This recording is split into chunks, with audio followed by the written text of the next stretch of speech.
shows the recoil of the wheel.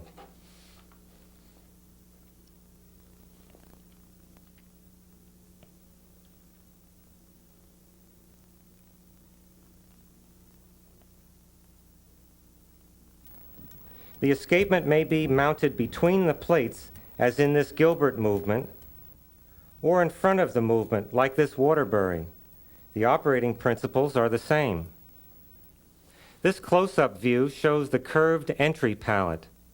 On the other side is the straight exit pallet, which appears almost vertical in this movement. Most of the American clocks that come into the repair shop need simple adjustments to the strip pallets. Repair operations should be done in a certain order. First of all, check the front and rear pivot holes of the escape arbor. If the escapement is between the plates, pay particular attention to the verge arbor pivot holes. If the holes are worn, any adjustment to the escapement is a waste of time. If you observe worn pivot holes, you will see the escape wheel, or the verge, move up and down with each swing of the pendulum. These escapements should not be adjusted until the worn pivots and pivot holes are repaired. Follow these steps to adjust the pallets. Step 1. The pallet faces are usually found to be worn with grooves. These grooves should be removed, but this will be impossible to do unless the pallet steel is in a soft condition. To check it, try a file on the steel. If the file will not cut, the steel is hard. To soften the steel, hold the pallets one at a time in a propane torch flame until red hot. Then withdraw slowly.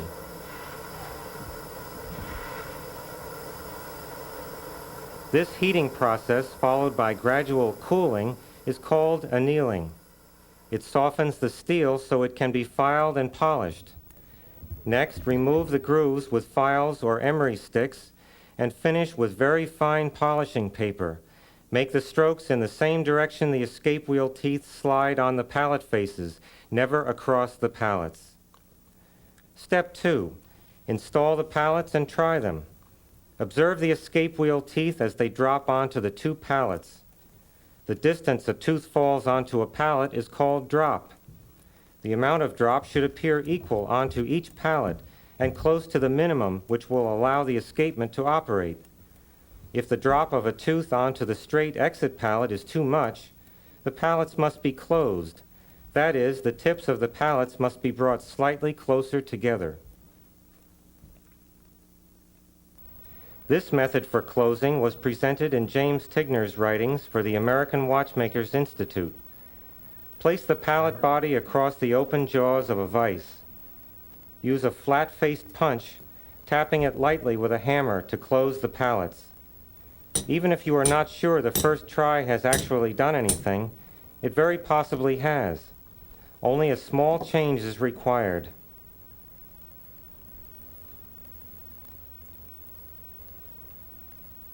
Try the pallets in the clock to verify that the drop onto the straight exit pallet has been reduced. Step 3. Now observe the drop of a tooth onto the curved entry pallet. You will probably find that it is too much. To reduce this drop and make it equal to the other drop, bring the pallets closer to the wheel. This is easily done by moving the riveted cock which supports the pallets.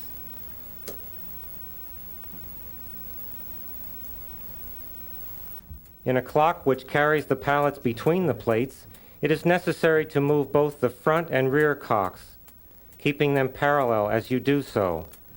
Verify that the drops are now minimal and equal. Step 4. To harden a pallet, heat it slightly and then dip it into borax powder. This will prevent the formation of black scale on the pallet during the heating process which follows. Heat the pallet to red and then plunge it quickly into water.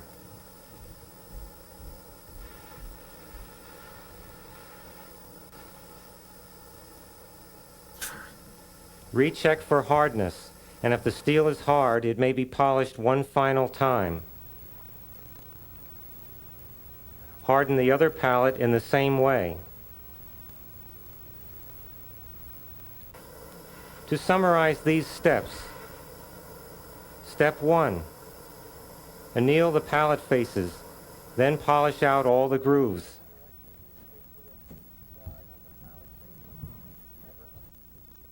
Step 2. Reduce the drop onto the straight exit pallet by closing the pallets. Step 3.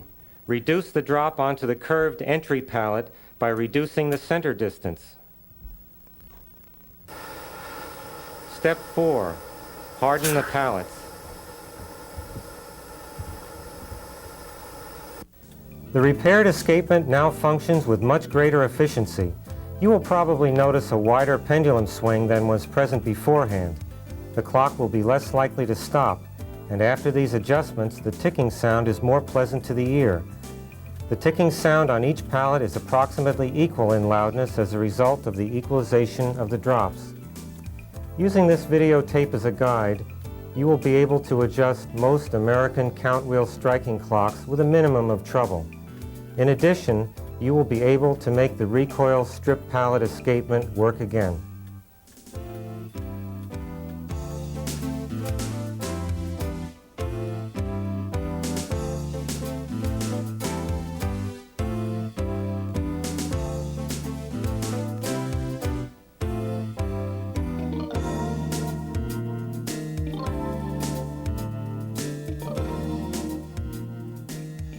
For a journal of the clock repair craft, subscribe to the Clockmakers newsletter.